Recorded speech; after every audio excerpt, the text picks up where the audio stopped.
Welcome to the Chronically Will podcast, where we have real conversations with community that need to be heard. On this episode, you will hear from Shay. Shay has been living with type 1 diabetes for 17 years now, diagnosed at the age of 8. Living with type 1 diabetes has greatly helped her with her independence, and as she has advanced in education throughout her lifetime.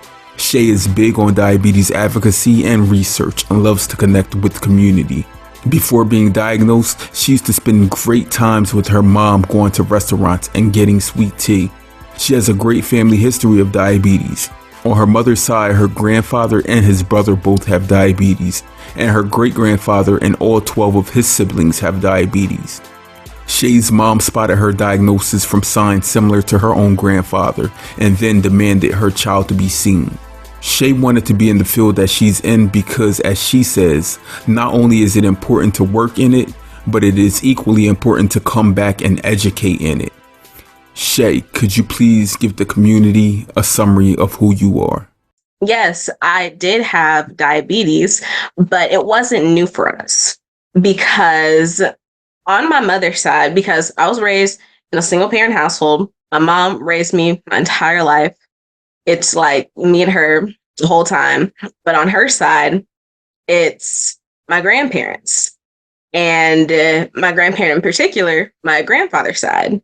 So my grandfather and his brother both had diabetes. And their father, my great-grandfather, came from a family of like at least 12 or so brothers and sisters. Every one of them had diabetes. So diabetes runs very strong in my family. And when I got diagnosed, my mom started noticing like differences. I would be sleeping more, drinking a lot of water, going to the bathroom a lot. And she's like, oh my goodness, she's kind of showing signs like my great-grandfather had. So she called the pediatrician. Of course, they were trying to throw it off, say like, okay, she's fine. She's young. We can see her Thursday. And she's like, no, she needs to be seen immediately. So they got me in Monday morning because she called like around a weekend. So I think she called the doctor on call on Sunday. And they saw me that Monday. And then that's when everything started to happen. Wow. So you have a direct relationship to diabetes even before your own diagnosis. And many people don't see that genetic component when it comes to diabetes, especially type 1 diabetes. But having interviewed and recorded with many people on this platform, more so than not, we have that direct relation. Like myself, my grandma, my great grandmother, I have a first cousin, all type 1. I mean, we didn't know those years before, like the difference, like type 1, type 2, and the diagnosis. But today we know that they all had type 1. I feel like it's the same with us. Like a lot, we can speculate. We think some of them had type 1 and my grandfather has type 2. But when I got diagnosed, I don't think anyone really knew, like, okay, what do you mean types? Mhm. You know, we just know diabetes. And me being so young and them being a lot older, I really didn't see what diabetes was because some of them had passed away, or like with my grandfather or his uncle, some might not have been in the area, or they got diagnosed after I did. So it was new, but it's weird to say a good new, but nowadays I can say, and I'm mature enough to say it is a good new. Right. And hopefully upon your diagnosis at 8 years old, your elders and your family were able to see you as a young child being able to not only take control, but able to own it. And now they Oh, too yeah. were able to own it and see the newer advancements in technology and things of that nature. Because like you said, like with the T1D exchange registry, it's like we do need more people that look like us, because that representation not only matters in the physical, but it matters in collection of data and research. That's how we will truly make things change for the better of us and our community as a whole, our representation always matters. And honestly, one thing I will say, and I'll put this plug in as a research professional. Another way that I feel personally, and this is just disclaimer that my views aren't reflective of any of my affiliations, but we need to increase the number of research professionals if we really want to increase the number of research participants. Because if we go into a study and we don't see anybody that looks like us, that is usually how it looks. And that is honestly how the rest of us feel a lot of the times. Why would I go into something when my community's not doing it, when they're not even affiliated? What if I'm the test subject? But if we are there to educate and we're able to educate in a way people are able to understand, for example, like I'll say my boyfriend, for example, or even my mother.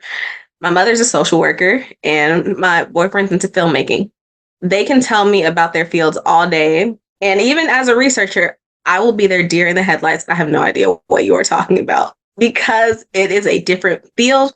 And especially if you're talking about diabetes, if you're talking about clinical trials in a medical sense, which is already complex to a person who's just speaking in layman's terms, most likely they're not going to understand what you're talking about. They don't have a pharmacy background. They don't have a medical degree background. And even if they do, it still may be hard for them to understand because it's not their area. So making sure that we're able to communicate properly and effectively, because there's a certain time to do things and a certain time just to blend in. And I say that to say we cannot wait until we have a problem or something big comes up like COVID to reach out to these communities, or else, yes, it's like feeling used because where were you when we needed you before? Or why are you just coming to us now? Why didn't you talk to us before? And then when it's over, most times these organizations disappear. So my recommendation is that we need to integrate ahead of time. If you have a healthcare professional, they are already a member of a church, join them, learn from them, partner with them, give them information to share with their community. Because I'm more likely, and some people may feel the same way, if you're a member of my church and you give me information, I'm listening to you as a member, but also as an expert, as a professional, compared to someone who just comes in and is trying to, as we would say, pick information and, just try to educate and shove information in a way that's not appropriate. So I think there's ways that we can address how we come across with engaging people in research, because it's a very intimidating topic sometimes, even for those of us who work in it. It's a very intimidating topic, like you said.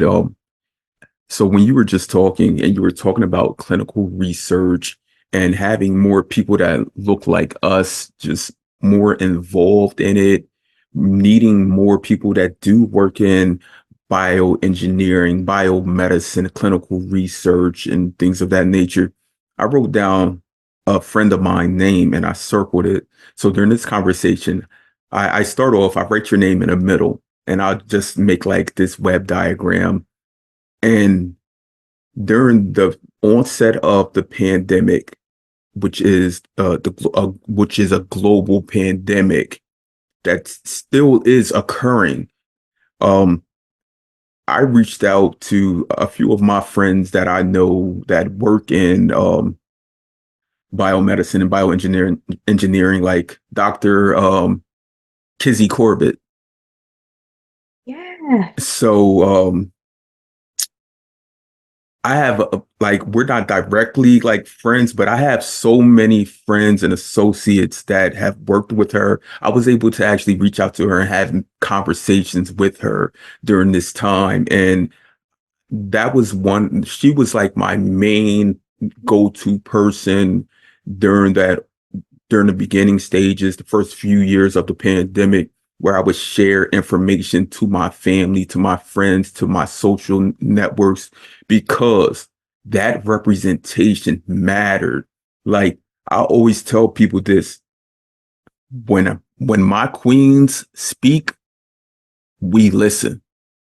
Like, seriously, uh, Dr. Kizzy, she's A1, will always be A1 in my book. Like, she is a trendsetter. Like, seriously, you know how many little black and brown girls were dressing up like her, wanting to be her, and like she's a true trailblazer in this space. It's funny. I'm not so little anymore, but when I learned about Kizzy, I was graduating with my first clinical research degree, and I was just astonished. I'm like, what do you mean this is a Black woman? Wait, no one told us this. Like, let me look into this. And I saw her and I just read about her and I was marveling. Mm-hmm. And I know that that is something that I would love to do, is to meet her one day and just to pick her brain, because for those of us who are young Black scientists and young Black researchers, that's what we need to see. Because I remember being a clinical research student, especially during COVID, you have your counterparts, but there's only about, say, 4 or 5 Black kids in a cohort of 50. And everyone says, okay, you can get a career in this field. This is a great place to work. This is where you can, get a job before graduating sometimes. And the only thing I was thinking is like, okay, this is great, but will I be able to get that? Because we look completely different. And I feel that if I would have had that person who was educating me, who also looked like me, I would have been more sure before I actually got into it. I mean, I was excited, but I also knew I wanted to see that representation, which is one of the reasons why I want to do the field. In addition to having diabetes and my mama telling me about it when I was young, and also getting diagnosed with another chronic illness when I was 18, I saw that there was a lot of moving parts. And not only was it important to work in it, but it was also important to come back and educate in it. Because what I'm noticing is that we have clinical research programs popping up, but I don't see a lot of professors or faculty of color popping up with it as fast as they are. True indeed. Even just this past week, like I am also partnering with T1D Exchange, Vertex Pharmaceuticals, um, a few different organizations, and I've met with people in like a space where we were just talking about how are we going to go about getting more people, a more diverse culture placed into this realm that is science and research. And the funny thing is, you weren't at that table. It was me with a bunch of people who, they did not look like us. So I'm always like, But I know today, Shay, at 24, you are that person.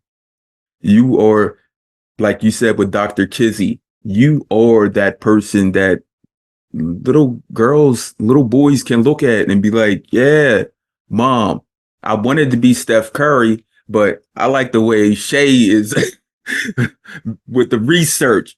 Chef Curry has the shot, but Shay has the approach to changing the world. Like at the onset of this pandemic, like I was going through my studies because I decided like I was transitioning careers because I've been an educator for the last umpteenth years, and I decided I was going to go for my CDCES, and but when the pandemic like pushed, like I saw that ball rolling, I looked and I said, my people need something more indirect.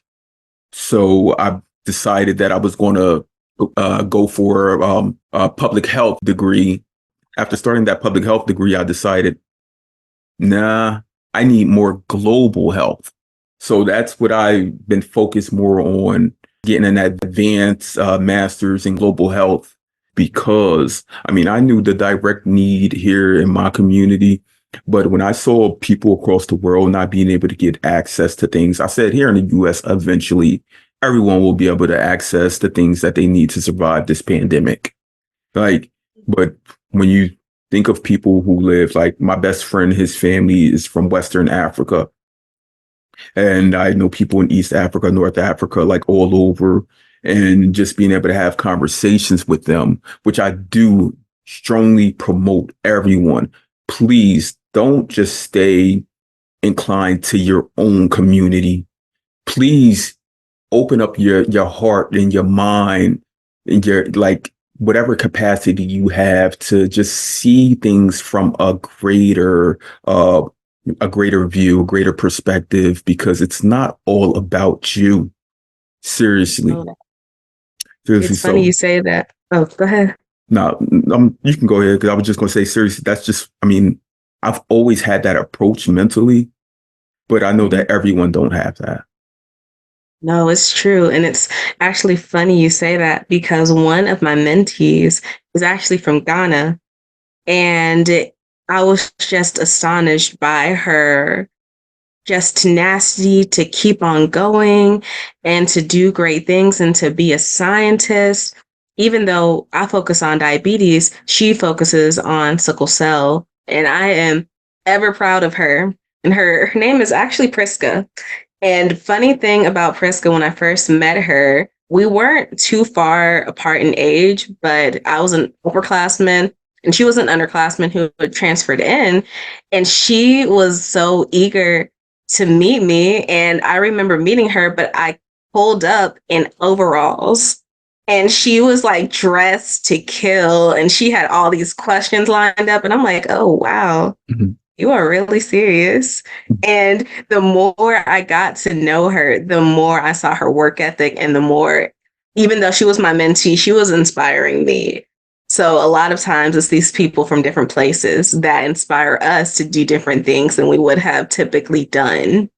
And I mean, I'm one who can go from overalls to three-piece suits if I need to, but I also think that's a part of the experience, not only the Southern experience, but really the Black experience, is knowing how to code switch and how to act in different places and with, whoever. Because, I mean, it might not be intentional the way we talk with our families. It's not the way we talk with our friends. And it's definitely not the way we talk with our professors or our bosses or our colleagues at work.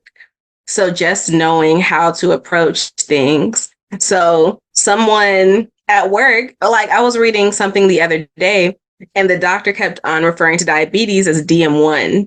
And at first I had to think, I'm like, okay, what is DM1? I'm like, okay, diabetes mellitus 1. Cool. Go home. You go back to the country, Pender County, Duplin County, Columbus County, whichever one you want to pick. And all you hear is sugar. And it's like, okay, somebody not from here is like, what is sugar? It's all the same things, but it's all about how we refer to them in different settings. Like I know some people, they are not for the word diabetic, and that is completely understandable. Therefore, persons with diabetes. But depending on where you go and the age group you talk to, you're gonna have a different approach to the word. Mhm. Yeah, and if you speak to many like baby boomers, they don't want to hear that word diabetes at all. Um, and that's like my parents, because I don't know, like it's directly correlated with like stigma. Like, I mean, their grandmas, uncles, cousins, whoever had the sugars, they all had the Yep. sugars. But when you speak of diabetes, I don't know if it's because of the more I would say like educational approach to the term, and like truly not um being educated in the true meaning of what that word is. So it's been a stigma placed upon it. Like many people, even young people, are like, I don't tell me I have diabetes. Don't say that. Or they'll be like, don't tell anyone I have it. Like, But to each, I mean, everyone is different. No two persons are the same. Even two people living with diabetes. Exactly. I know for me, I read something recently, and I don't know if it applies to everybody, but it's something that was really interesting. And it said for every person who is a diabetes advocate right now was the same person who may have gone through a period of not wanting people to know that they had diabetes, or going through a period of just feeling overwhelmed and really not knowing what to do with it, or how to express it, or how to educate people. And I think that's what happens sometimes, is that sometimes we'll suppress it so much. And it's not that we're not like trying to hide it, or, trying to put it away. It's just like not our main identity, that we just put it to the side. But when we do that over a period of time, it comes to the point where it's like, this isn't something that needs to be hidden. And I think for me, it especially hit as I got older and I saw, the privileges I had with it compared to some of my friends. Some of them have had horrible experiences with pumps, will not touch a pump. They have had horrible experience with providers too.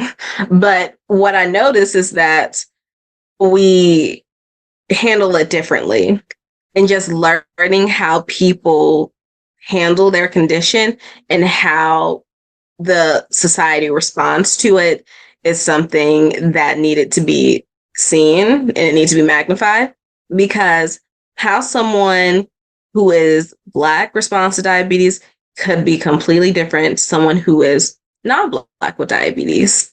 And it's interesting because, like, we were watching a documentary, I think it might have been the Human Trial on diabetes and clinical trials.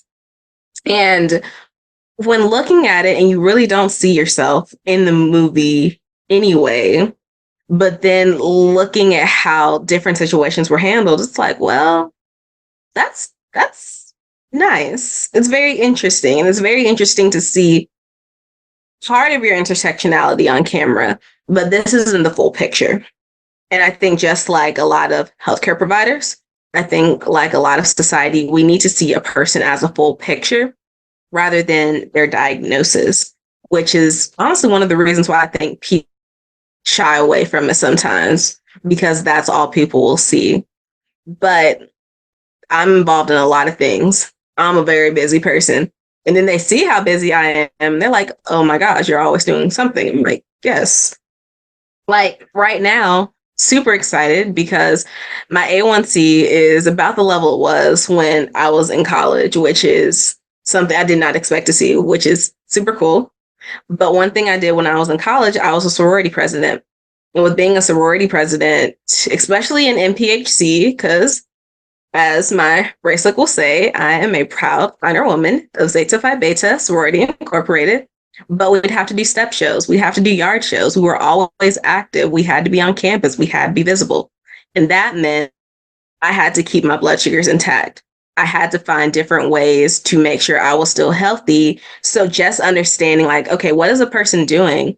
You don't understand what they're doing, ask them about it. Maybe there's a strong history behind it. Maybe there's something that you can learn culturally and even apply it to some of your other patients. I was going through my notes, like I said, just to try to pick up where we left off. But, this is an organic conversation. And like you told me before I hit the record button, if we need to go over some things, we'll just go over them. Currently, you are a vegan. Correct? Yes. How long have you been a vegan for? Correct.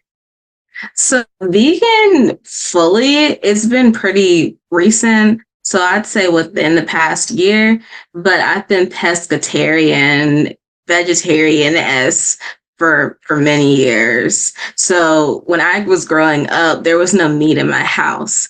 Now, when I went to my other family members' houses, that was a different story, because something about me, I'm the only one that was born and raised in the suburbs, like in the actual somewhat of a city, because majority of my family comes from the country. So when we're talking North Carolina, we're talking places like Duplin County, Columbus County, Pender County, where, they have a stoplight, and that might be about it. And they count Family Dollar at the mall sometimes.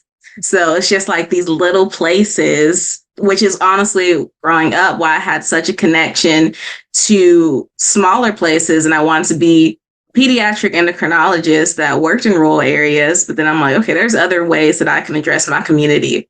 And that's when I really got an interest in research, and which is why I love my program here at Campbell, because Campbell is also in a rural community. And one of the focuses that you can choose from for your doctoral degree is rural health. Not sure what my concentration is going to be as of yet, but that's something that is near and dear to me. So, yeah, just that aspect is really, really important. It's very important.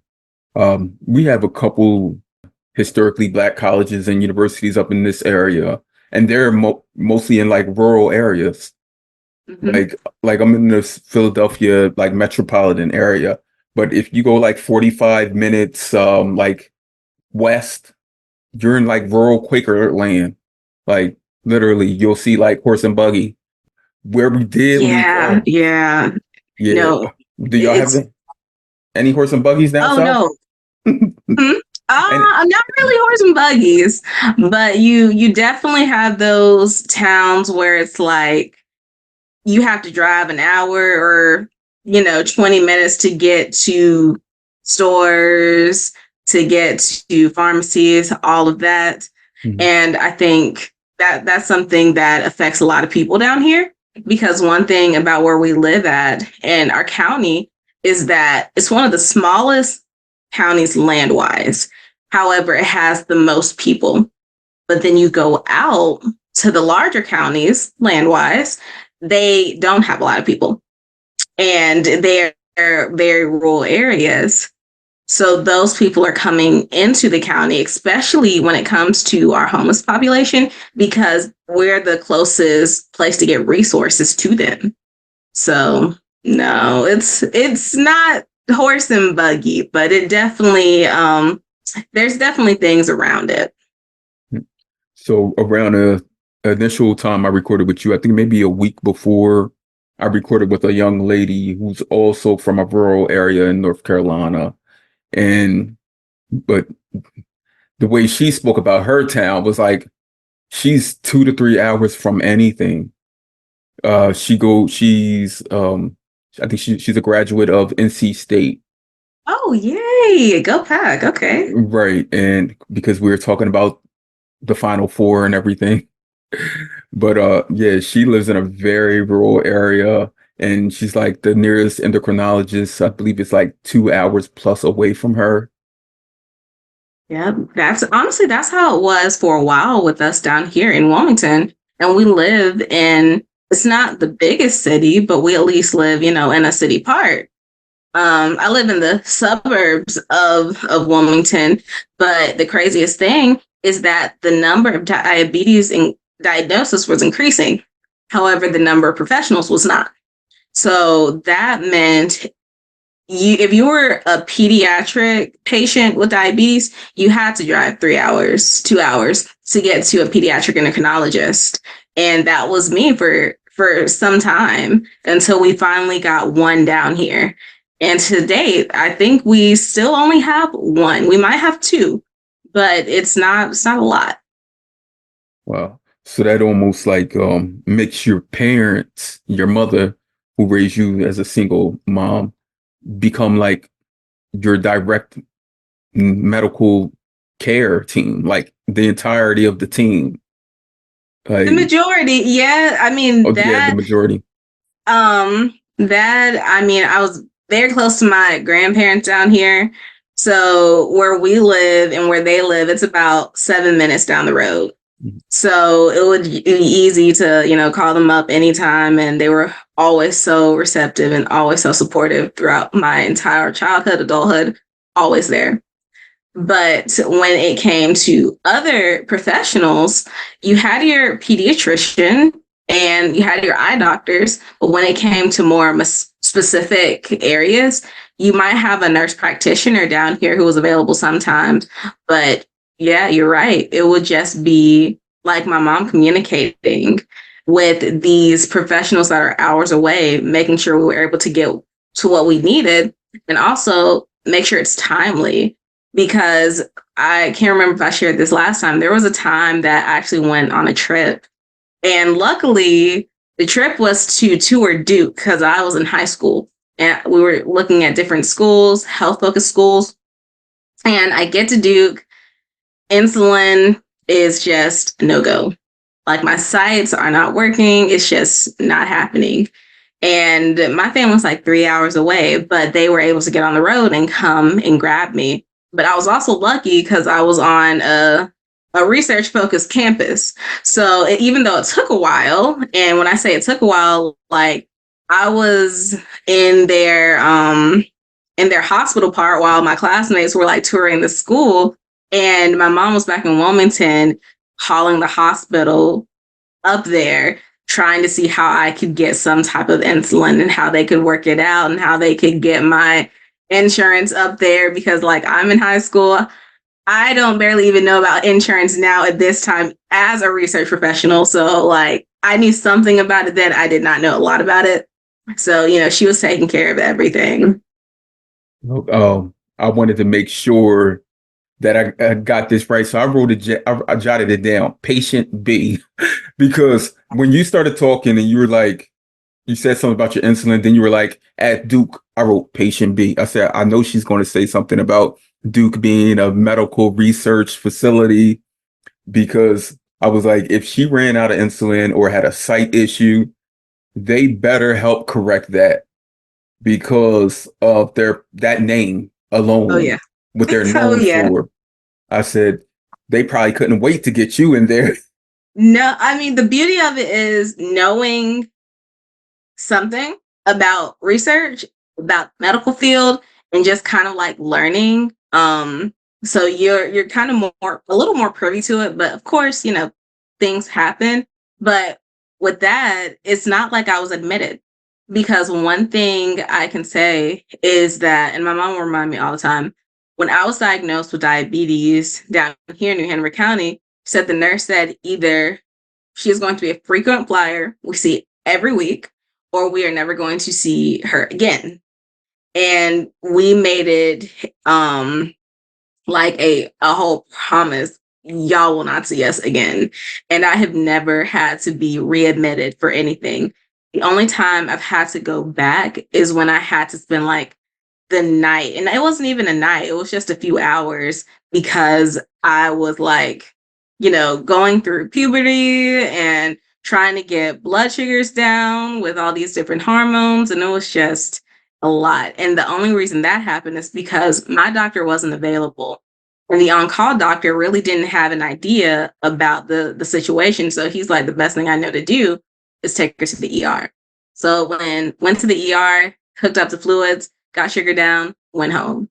But I've never had to be readmitted. So, I mean, you were diagnosed 16 years ago, right? 17 in November. Yeah. 17 in November. Okay. Diabetes is getting old. We'll be celebrating that 18th birthday soon. Oh, she's old. She's an adult. She's legal. She got her license now. So you went through a childhood with diabetes. Mm-hmm. But you said that it didn't truly alter or affect you as much as it has as you've gotten older. How is that? Is it because of you had that your mother was the primary caregiver for you? And when did you take on the management yourself? Oh, so yes, my mom was a primary caregiver, but when I say that in the ways of advocacy. So like when I was younger, I was, focusing on everything. I was a chorus kid. I did clubs. I really wasn't, focused specifically on science and diabetes advocacy per se. And it wasn't until I actually focused on STEM and that became my major, and I actually looked into like the people around me, and it's like, okay, we're not handling our diabetes the same way. Why is that? And I just became more curious that I really got into advocacy. But when I got diagnosed, my mom was the primary caregiver, but she made sure if she wasn't around, I knew what to do. And even if she was around, I still had to know what to do so that I would be okay. I would be independent. There could be an emergency, something could happen. So I've always been one to be very independent with my diabetes. And it's funny because I remember going back to my high school and I was just talking it up with my old receptionist, after I graduated. And there was another girl with diabetes, and she was older than me. She was a grade above me. And she would just say she was always in the office and she knew that she had diabetes because she would help her with hers. And it didn't dawn on her that I had diabetes until almost 10 years later, after I had graduated, that I was just in conversation. And she was like, "Oh, wait, how did you get that award? Like, what work were you doing?" And I'm like, "Oh, I was doing some diabetes work." She's like, "Oh, do you have a connection to it?" I'm like, "Well, I had it. I have it." And she's like, "You had it while you were here?" And I'm like, "Yeah, I've had it since elementary school." She's like, "I had no idea." So I've just always been a person like, okay, if it needs to be done, it needs to be done. And that's because, like, going back to what my mom taught me, diabetes is almost like brushing your teeth in the morning when it comes to routine. This is one more thing that you're going to have to do. And when you say have to do, you're going to have to do it. So, you know, it's not ideal, but once you get the routine, once you get used to it, you're going to get it and you're going to keep on trucking and you're going to keep on going. And that's what I've done. And also, like, when I say stuff like that, it's because I remember it was almost like a running joke in a way, because they're like, "You got diagnosed, but you haven't missed a beat." And I got back to school. My grades didn't change. I was still, getting good grades. I was still active. I was still going places. I was still participating. It was just something I just had to do additionally. And it's different compared to my the other people who I were around, where it was the opposite. I mean, I had friends, we were in high school, and I'm just like out here, catching the shuttle bus to campus, the university. I am bolusing, I'm checking in on my other friends to make sure they're okay. And their parents are still coming to campus and giving them insulin, and hence they're older than me and they're about to graduate high school. And I'm like, why is this happening? And it's like, it really, like, I knew things were different, but I really didn't know how different things were when it came to managing their diabetes, like when we were younger and when we were kids. Because when it gets to college, it's like, okay, well, now I see kind of who's who. And now I am even more curious because I was a sorority president. I was a student leader. So that meant there were certain places that I had to be and certain events that I had to do. And at UNCW, I was a Seahawk before I was a Camel, and we would always have freshmen move in. And I still remember, like, you have your machines on your arm, you're getting everybody moved in, you're taking their boxes upstairs, and their parents are trying to tell you about their diabetes and when they need to get their insulin and make sure they check this and, make sure they have all their stuff that they need. And you have to think, some of these kids that are moving in are older than I am. Right. And I'm like, okay, this is different, and this is something that I want to look more into. I want to look into, like, those perceptions. I want to look into how we're managing things. And honestly, it's escalated past just that psychological perception of research, but also how are we curing this? And not only that, but are we going to be healthy enough to receive a cure when it comes? Because I'm not going to say if, I'm going to say when, because it's coming. Speaking into But an existence. exactly, we have to. That is what we have to bank on. But if we are not healthy enough, what are we doing? So we need to make sure we're in good enough shape to be able to receive what's coming for us. Because it's coming down. It's just taking a little while. Right. And we know when it is here. It will be life altering, and there will be like still some micromanaging to make sure that you stay well and at your best. So Mhm. like you just said, like being presented with diabetes at age 8, I mean, the way you spoke, like you've always been like a mature kid. Just let's just tell everybody that. And diabetes almost made you like kid genius, like literally, like seriously. So we know like there are some families who truly do not want their kid to have to take on any of the burdens that diabetes brings along. So they'll manage it until their child goes off into high school or college. And I mean, I cannot tell one parent how to raise their children because, some people do raise their children in in the womb until forever.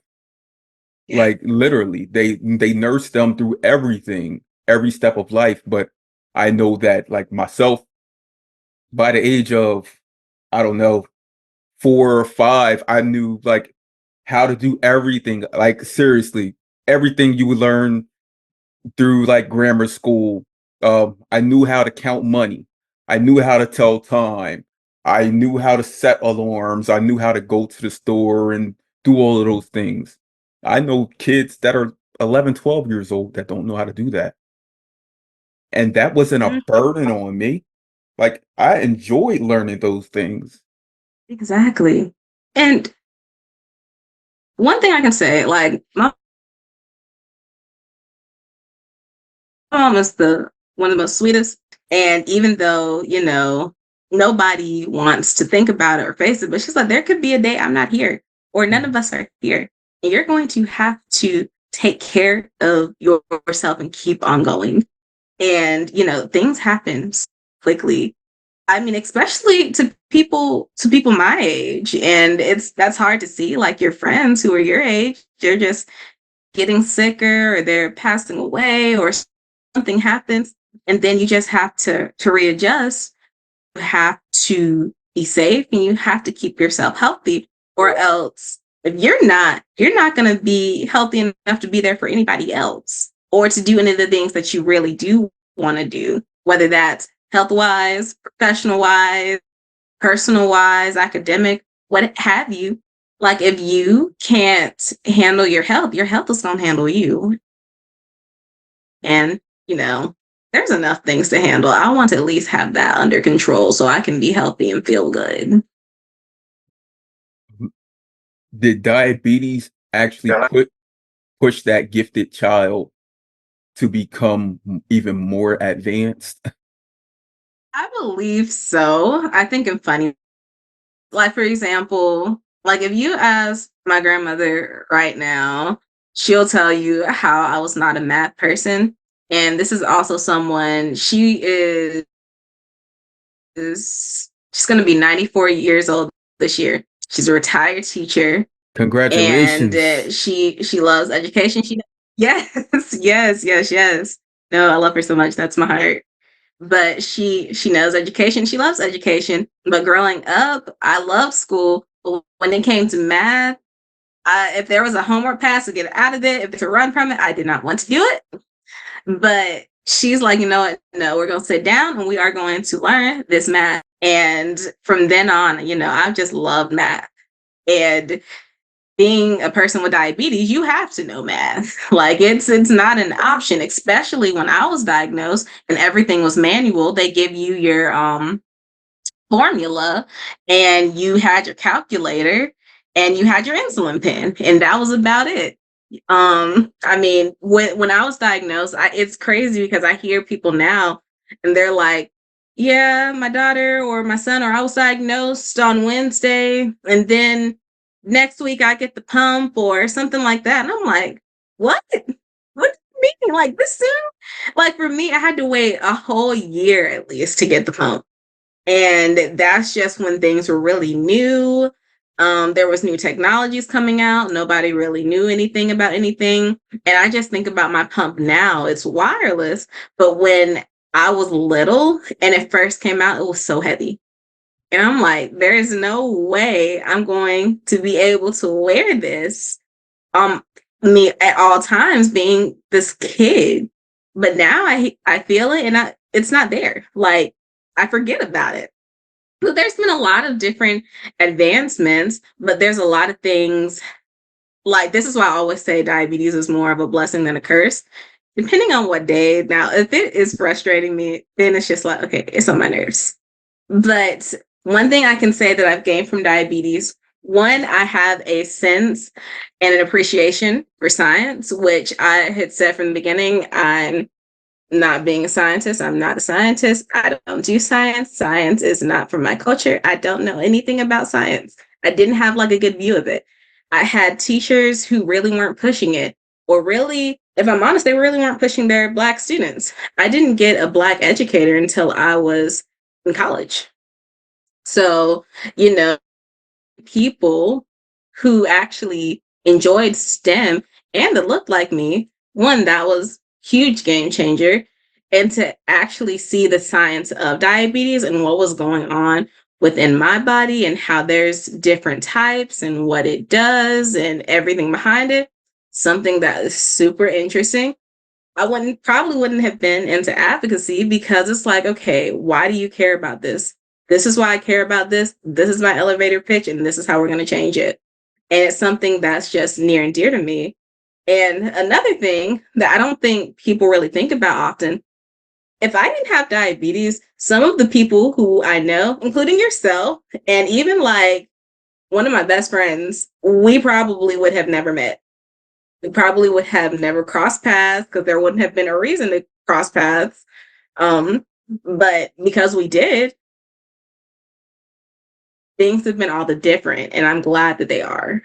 Right. So that takes me back to what you said about like being able, like taking on your diabetes at an early age, as opposed to parents not letting their children know about their own health condition that they will live through. Because you mentioned that like at a young age, if you know those nuances of diabetes, especially like the math, the formulas, the equations, all of those things, like it will help you advance. It will help you with critical thinking. So many different things, like diabetes, as much as a burden and a hell that it can be, it has equally been a blessing to many people. Mm-hmm. You've met a best friend through diabetes. Look, I've met you through diabetes. Look, late nights when you're suffering from a low, you have a significant other who will Yeah. step up to the plate and will treat you to the greatest extent and nurse you back to wellness. Like seriously, Yeah. without diabetes, he might have been like, she better fix that. Like I don't seriously. know. He's a pretty dope person. Find him, Artie Mhm. Phillips. Oh Lord, 99 on Insta. But the thing is with that is even when he's not there, he's there He's there. and still looking out. For example, like last night, um, worked out, came home. He's working on his thesis like at his place, and I'm home, and my blood sugar kept on dropping. And I'm like, okay, I'm gonna get something, but I'm gonna just let it do its thing and come up. But it did not want to do it. And it kept on going back. And I would just like get these messages like you're low, or get a call like, okay, you're low. What's up? Are you okay? And it's like, I'm fine. Just trying to wait it out, be patient. Because one of the things that I know I'm guilty of is like just being just hyperactive on these lows. And I'm eating everything, I'm drinking everything, and the next thing I know, I'm high. So one of the things I know I want to address is not doing that and just being mindful. And one of those things is like, okay, I'll get my juice, but I'll walk out my kitchen. Or, I'll walk out and I'll go do something else or finish something else or just lay down. Because if I stay there and I'm in that environment, Mhm. I'm more inclined to be like, okay, you know what? It's not up yet. Let me get some more juice. Let me get some more honey. Let me get some more peanut butter. And it's like, okay, it's not, I don't need to do all that. Instead of patiently waiting. Exactly. Like I need to Understood. pace myself. Understood. I mean, I know, like, even personally, like, having suffered many severe lows over the last 21 years, I know that like equally, like my wife, she'll be in front of me with like a cup of juice, like drink that juice, drink that. And I'm like, I'm all right now. I'm good now. And she's like, no, you're not. No, you're not. And she'll keep on feeding me something, but I understand. I understand why she's doing that No, because your wife is like my sorors. look, It that is a whole another hilarious story because there was one day we were at a probate and um like I had already joined a couple years in and we were at our frat brothers probate or presentation show and I was dropping and it just would not come up. I'm like, you know what? I'm just gonna sit it out. It's almost done. I'm just gonna go and get something at the reception. So the first part is like it's my school and the some of the other people are actually guests coming in to see like some of our students, but I walk out and I'm like looking for a vending machine and I'm really not paying attention cuz like I'm still dropping and I run into one of my sorors and I'm just like, all polite. I'm just like, sorry, excuse me, ma'am. Do you know if there's any vending machines around here? And she's like, no, I'm not sure. And then she like caught on. She's like, oh my gosh, Shay. And I'm like, oh wow, this is crazy. I didn't even recognize her. And she has it too. So I didn't feel as bad. So she was like looking out for the remainder of the show. But when I get to the reception, my sorors knew I had diabetes, especially my prophytes, and they were always checking in on me. And there was some punch that was there, and they had gotten there before me. And apparently, they were like trying it out. And they're like, this is too sweet. Shay can't drink this. Make sure she doesn't drink this. So I get in there, and it was like an episode of Hannah Montana, like when Oliver got diabetes. And I'm like drinking juice. I'm like, what are you doing? And I'm like, I'm low. I'm supposed to drink this. Y'all gonna have another problem. So just fine. So it's like you have two different poles, like especially when people are trying to look out for you. And I think it's hilarious. it is. So you did just transition into something, college with diabetes. You had a lot going on in college. Oh You yeah. went to even going through two different schools, like Yeah. transitioning from your household um, to college. How was college with diabetes? So here's the thing, and I'm not sure how many people know this or not. I actually started college when I was 16 years old. And I was in early college. So that meant ninth grade. Look, diabetes truly did advance you. Yeah. Parents, Yeah. disclosure, parents. If you let your children know today, just even like little things it takes to manage their diabetes, like share it with them, let them own it, let them become one with it, let them handle this. Truly, Yeah. it can benefit them.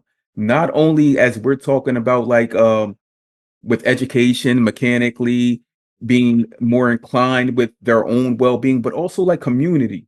They can they get to know people like Yeah. that, truly understand them. That will help with the whole mental aspect of it.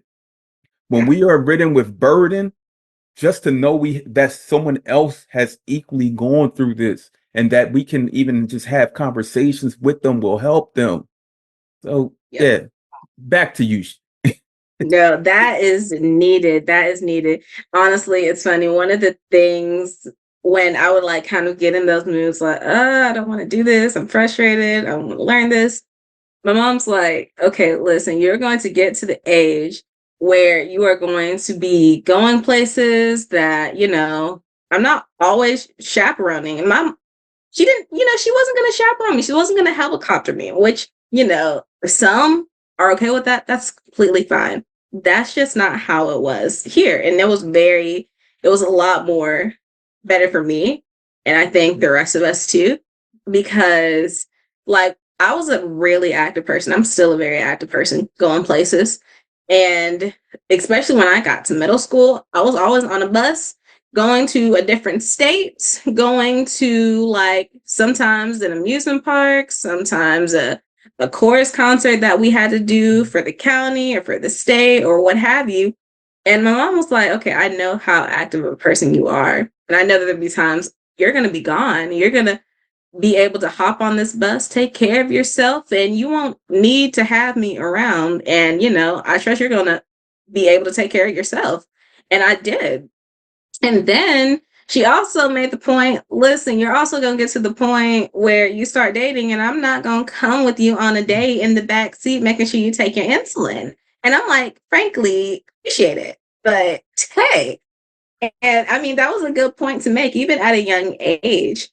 And the thing is, in college, so one thing about early college, in ninth grade, you do all of your ninth and 10th grade work. In 10th grade, you do all of your 11th and 12th grade work.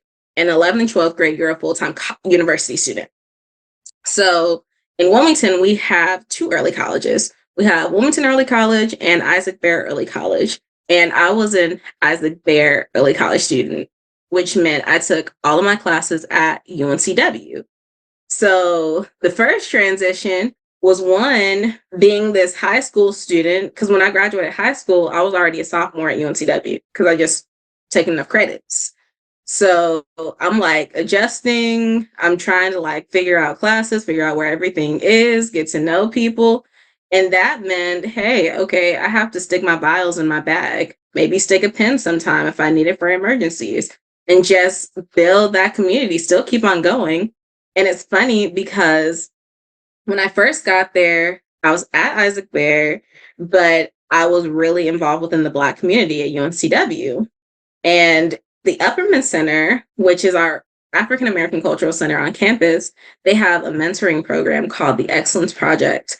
And when I first got there, I told the director at the time, who was also teaching my Africana Studies class, that I really wanted to be involved somehow. So he assigned me a mentor within the program. Lo and behold, this person was also in Greek life, was a Black girl majoring in public health, and she was a type 1. So it was like everything encompassed, and that would make a full circle, and I wouldn't know it till later on. But I was able to connect with her, ask her questions that I have, just like build community, which is what I really needed. So got that in. And then when I actually had to move on campus, it was about really advocating and asking questions, making sure I was able to have a refrigerator to keep in my insulin, making sure that, my roommates knew about it. And especially when I was in college, we have a lot more glucagon options now. But when I had glucagon, it was glucagon. So it was that little red box where you had the syringe. Put it together. Oh no. Like I showed my roommates that. It was like an EpiPen. Exactly. Showed my roommate. She's like, I have to stick you. I'm like, yeah, if I pass out, please. And they were terrified. So I was super excited when things like Gvoke and everything else came out, where it wasn't as, I guess, scary for persons who didn't have diabetes, or sometimes scary for those who do have diabetes. It was a lot better. I mean, I was almost graduated, so it still was helpful, especially like as I move into the workplace, even though I'm so glad that I've been able to be remote since I've graduated. But being on campus, it was really important that, you let your roommates know. And sometimes roommates are going to be very receptive, or then you might find the roommates that they hear your beeping and they will knock on your door and tell you to turn your alarms off, please. So it depends. It's a give or take. But one thing I can say is that being active on campus. So I'll backtrack a little bit. When you get to campus, whether you go to college, whether it's 4U, whether it's 2 years, trade school, what have you, it is what you make of it. So go to college. Do not let diabetes stop you from doing anything, because a lot of times I feel like there is a stigma on persons with diabetes or any type of chronic illness that we're just like, they're probably not really going to mingle. We're going to go to class. We're going to go back to our dorms and, kind of just live mundane routines. And just from, even some people who I've met or some people who I've heard from, it sounds like that. And I'm like, okay, that's not my personality. That's not me. I like to touch things, get into things, break the norms. Like, let's do something. So get there after high school. So officially a college student. And I just hit the ground running. I'm taking my prereqs for my classes, for my degree. I'm really involved in the Black Student Union. I ended up actually starting 3 organizations during my time as an undergrad there, and while serving as sorority president. So there was a lot of moving parts all the time. And it was really important for me not to only involve myself with persons with diabetes, which honestly, at first, I really didn't know, because I knew my crew, I knew who we hung out with, and the people who I engaged with for the majority of the time, even after I knew about the diabetes community. And some of them were a part of this group, were student leaders. So the people who were in SGA, who were starting their own orgs, who were in leadership, or who had a desire to just push and move things on campus, or even the ones who were just curious and just wanted to be around and have a good time and learn new people. And it's just like making that community. But it wasn't until it was about my junior year, I think it was, that we had this huge storm come into Wilmington. We had to leave campus for about 3 months or so. I don't think we went back until about October. And the interesting thing is, right before we left campus, I started my chapter. At the time, it was called the College Diabetes Network. Now we call it the Diabetes Link. And our chapter on campus was called Dubs for Diabetes. And I thought, okay, I'm going to make this chapter, find some more people. It's going to be great. Storm rolls in, everything gets put on pause. When I come back, I get a notification that somebody else wanted to start the chapter on campus. So they end up introducing us to each other. And what ended up happening is he started the Registered Student Organization, and we combined the Registered Student Organization and the national chapter and made it into one. So at first it was called Hawks for Hearts, and we're like, how did we get that name? So we had an executive vote one day, and we came up. It was actually funny because one of my board members, I think she was hungry and being sarcastic. She's like, why not Dubs for Diabetes? And we're like, we love that name. And we stuck with it. And that's what it was until we graduated. But even though all of us had diabetes, or we were allies of those who had diabetes, we were just high achieving students. So you had those who were like in 2+2, who were like pre-engineering. You had those in research, Greek life, athletes. You had a bunch of everybody in one space. And rather it just being stuffy, we were just having a good time. We would do our business. But at the end of it, we would literally laugh about the ways that diabetes had just messed us up in the most awkward ways that month. And, some of that would just be like, how is that possible? And the other would be just straight up hilarious, and especially how we deal with it. But being on campus and being a part of so many different organizations, working on campus. So I was actually one of the inaugural ambassadors for my degree program. And for anyone who doesn't know, I'm a clinical research graduate twice. So clinical research bachelor's, clinical research and product development master's. So, I was doing that. I was interning. I interned at 2 major clinical research organizations, and then also a smaller site, clinical research site down here in Wilmington. And I was just managing diabetes and touch and go everything. And at the end of the day, it's like when I look back on my college career, it was one of the best times I've had. It's like it was full of people who I enjoyed being around, things I enjoyed doing. I was learning at the same time. There were times where, you would get opportunities to make extra money with your friends. It was just a bunch of fun. And it's interesting because at the end of the 4 years at UNCW, there's this award called Senior Medallion. And it's the highest honor that, a senior can get. And when I look through the list of students who got it, and I think they only choose like 25 students out of the graduating class, I just look at how many pages include people that I were friends with or I was really close to. Like me and my best friend, we both got it. Me and another friend of mine who was actually in another council, he also got it. And he was actually the student body president. So just noticing who I am like hanging out with, who my circle is, because when they say that your network is your net worth, they are serious. It is so true. And the older that I've gotten, the more I've seen it. Because like it's not just about like what they can, give you if you need a service, but it's more so like what can they instill in you? Because either you're going to be around the people who are encouraging you to go to school or be productive, or it could be something else, but you have to see what a person is instilling in you and imparting in you. But that's all undergrad. Look, Then I get to... Hold on. Before you get there, I must say, okay. The next thing I wanted to talk about were like your passions, but I jotted down like she is passionate about everything she steps forth and put her like, just even if you just wiggle a little toe in it, you're passionate about it.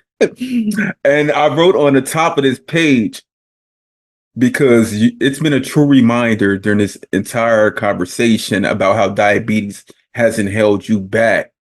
I wrote at the top because I was thinking of a title while you're talking, and I wrote "Diabetes Can't Knock the Hustle."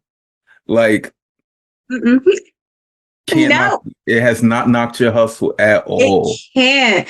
That reminds me of being in middle school. I had a friend, he had heart problems, and that also runs in my family in addition to diabetes. And some days he would come in, he would be frustrated too, but he would always say, I was so happy. And one day he just came in and he was just going in and going on. She's like, why are you always so happy? And I'm like, what else am I supposed to be? Like, what do you want me to do? Like, you just have to keep going. This disease can't make you sweat. Will it? Try to? Yeah. Is it going to be hard? Absolutely. But come on, get back up, get those gloves back on, and keep the ring going. Keep it going. Because, there's so much that we have to do.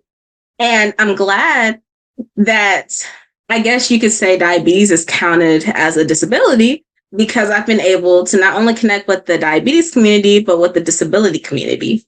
So all the things that I was involved in as a undergrad student, I, slowed down because I'm working full time. I'm, back home, it's COVID. But when I was a grad student, I was actually the chartering president for our Delta Alpha Pi Honor Society. And this is an international honor society dedicated specifically for high achieving disability students.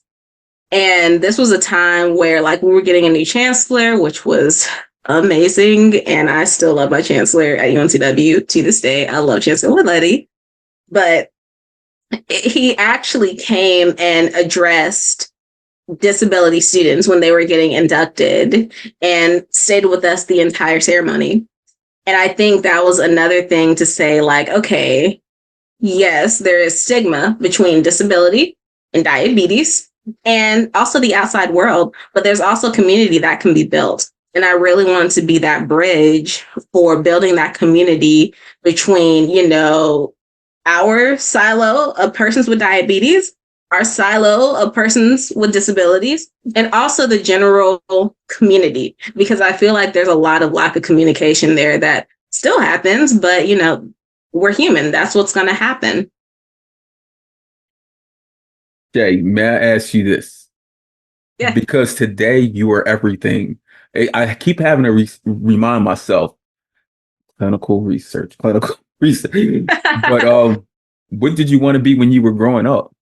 Wow. So interestingly enough, I wanted to be a nurse practitioner.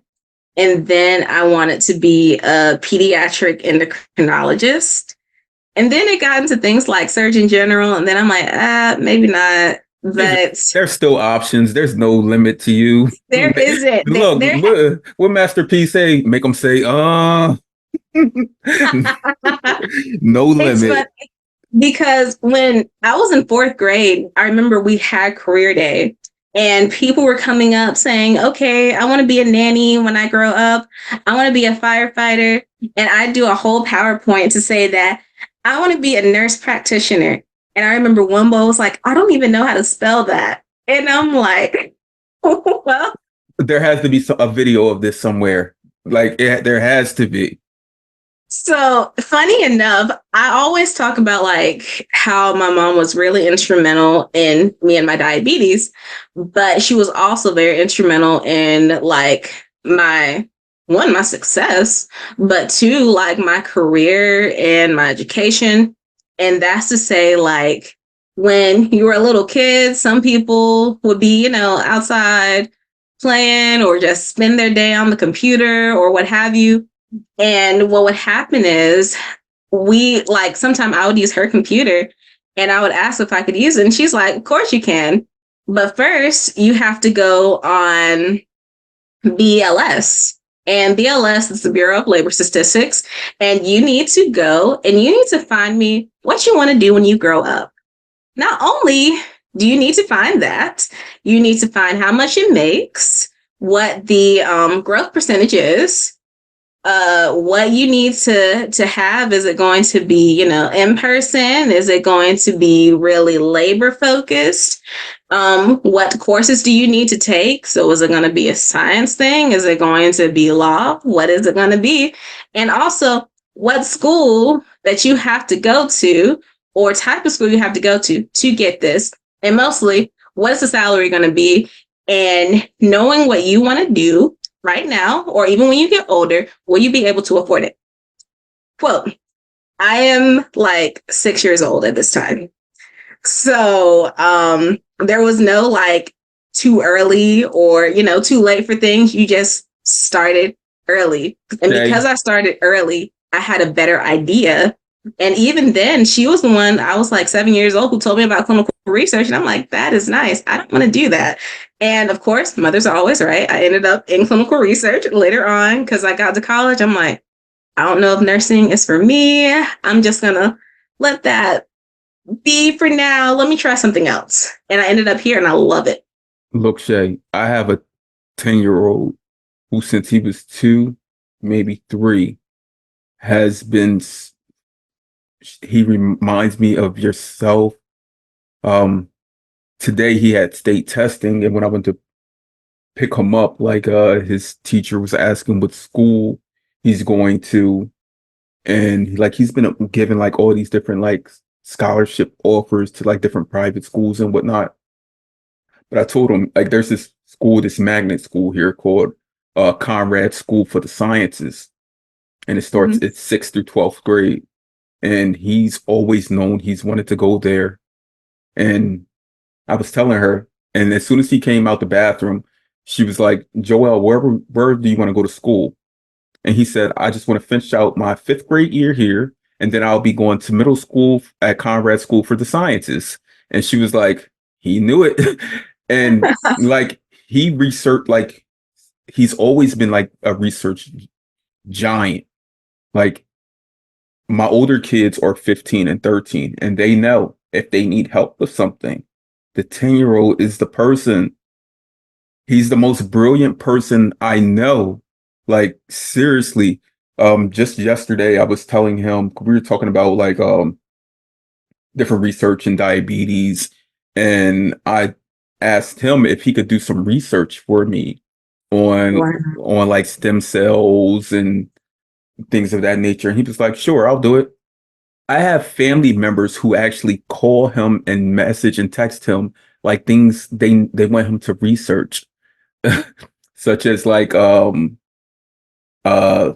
things related to like COVID and like brain fog and things like that. And he does it all.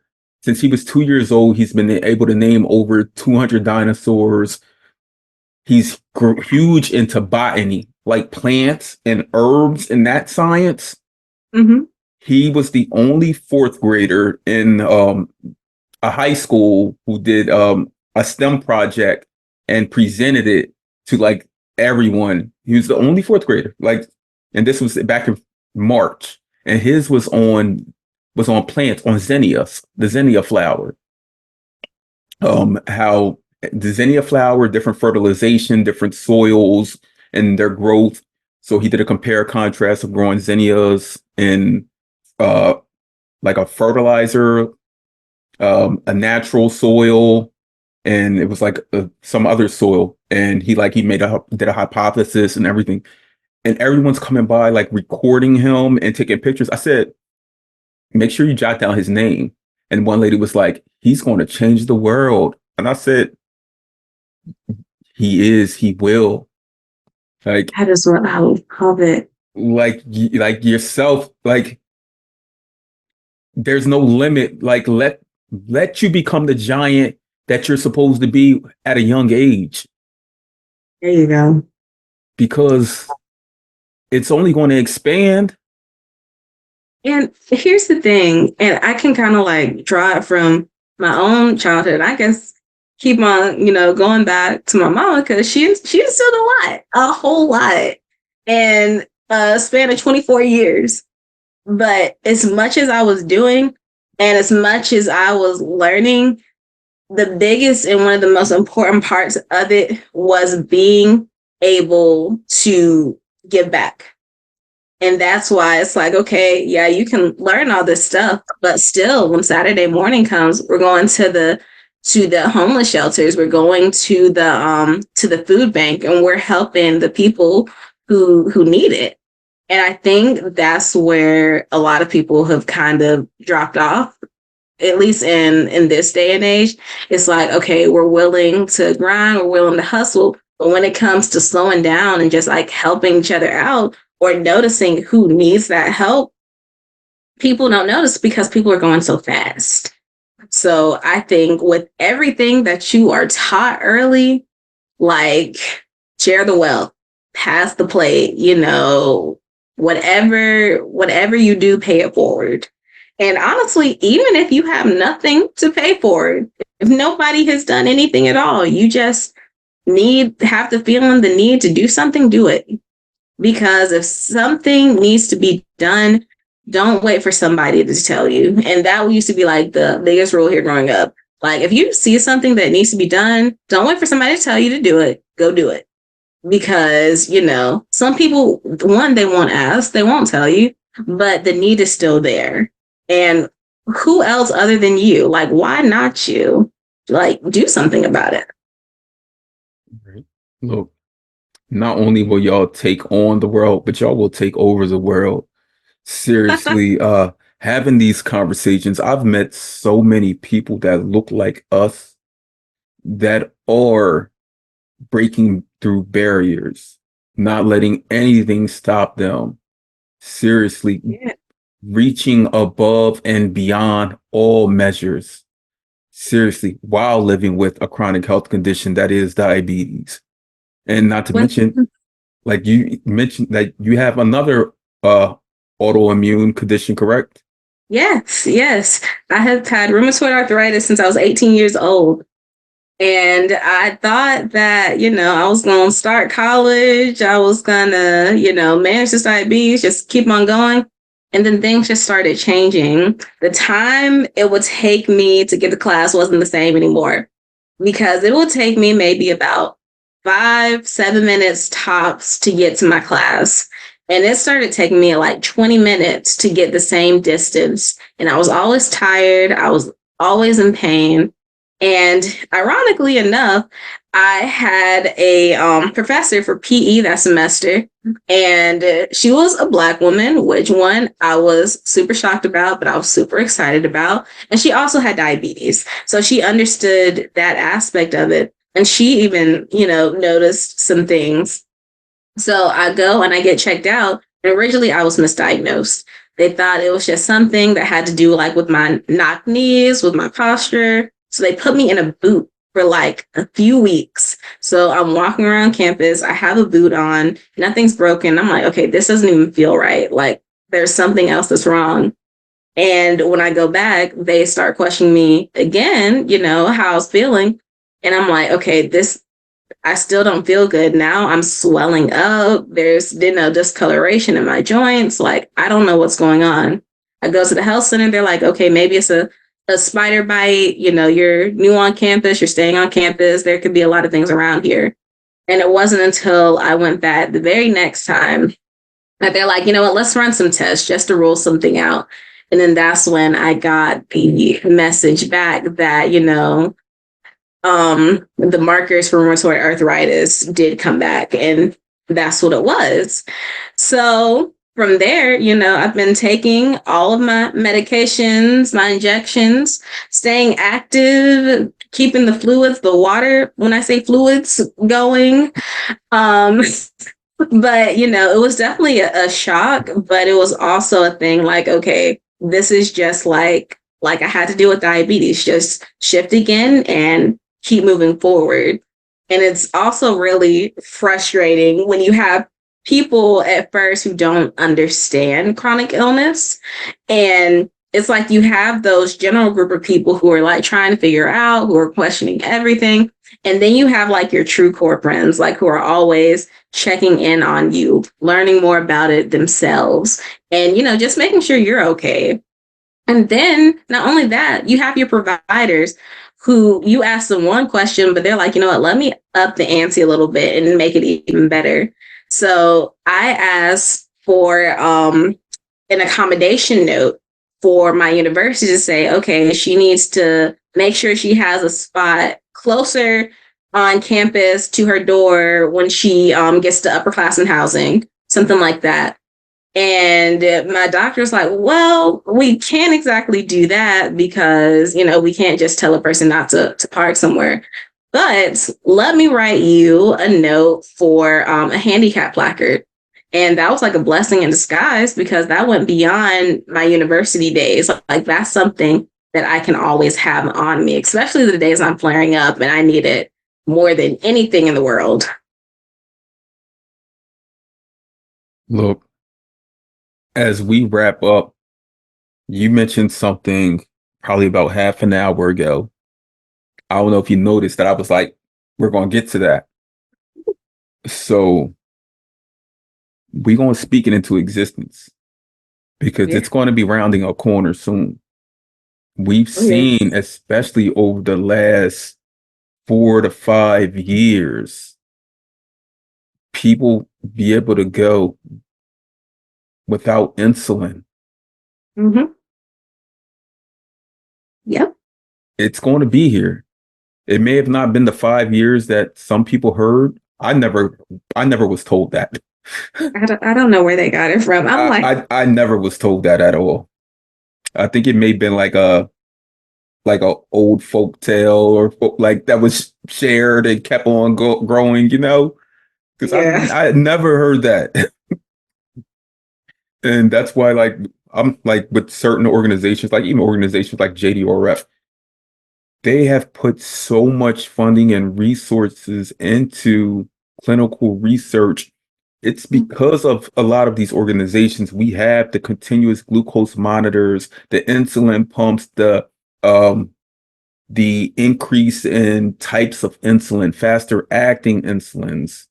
Mm-hmm. But at the same time, I won't stop until insulin is free for all. Absolutely.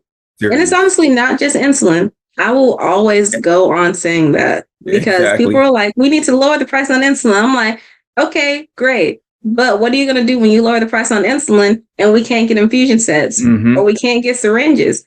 Now, what are we going to do? We just need to lower the price of all of it because it's one goes with the other. It's like a hand and arm. Like you can't have one without the other functioning. And I think it's like, not only are we doing that, but when I look at organizations like JDRF, And I remember last year when I was, still doing my capstone, but I actually had the opportunity, and I didn't know it at the time, but it was me and my frat brother that did a whole segment on Greek life and diabetes for the Type 1 Nation Summit. And it was a time where it's like, okay, we're on the campus of an HBCU. We are two people in brother sister organizations who are within the Divine Nine, which are 9 historically Black fraternities and sororities. So we have the capability to increase the diversity and the awareness within our community. Because like like you were saying, with different organizations, honestly, it's not just research organizations. Sometimes the best way to get information out is through social organizations or organizations that, have weight in the communities that we're trying to target. Okay, if you're trying to target the Black community, go find MPHC in the Divine Nine, go to the religious circles, go to HBCUs. Like there's certain ways that you can get that data and get that diversity and get your information across. I don't think it's being dipped into enough yet. It's not at all. It's not. I mean, they know they have, like, there's individuals like you and I who can do things, but we know organizations. It's so easy to tap into those organizations. And if you tap into those organizations, more people like you and I will see and want to become a part of this big club that is trying to lessen the burden that is chronic health conditions such as diabetes on everyone. And on that note, I must ask you, Shay, on that day, when you wake up,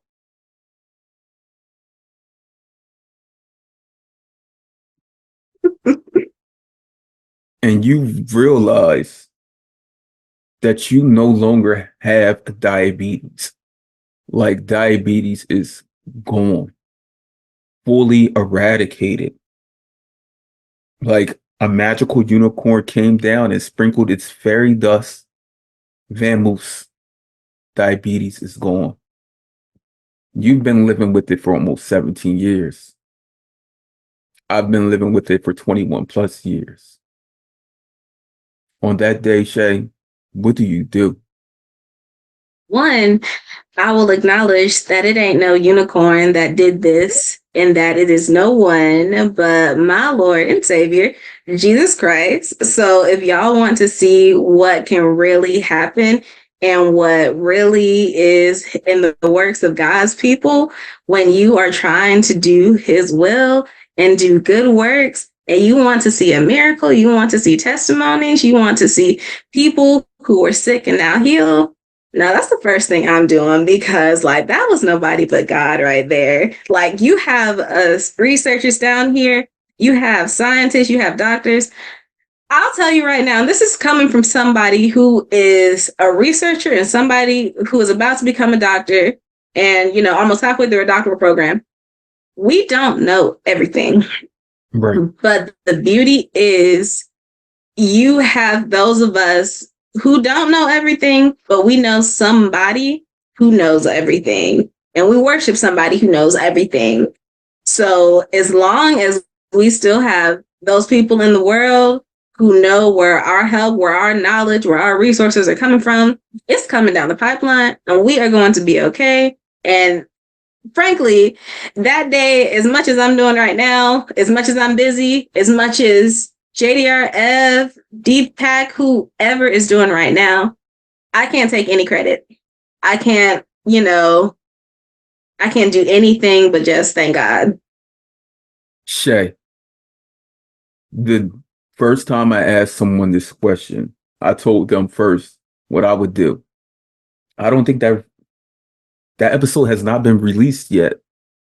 So what I told them, I said, the day a cure was here, the day a cure is here, I said, the first thing I'm going to do is drop down to my knees and thank God. That's it. That is it. Shay, that is it. Thank you for joining me on this journey that is the Chronically Well podcast. where we hold real conversations with community that need to be heard. Ms. Shay Webb, you're someone that needs to be heard. Thank you.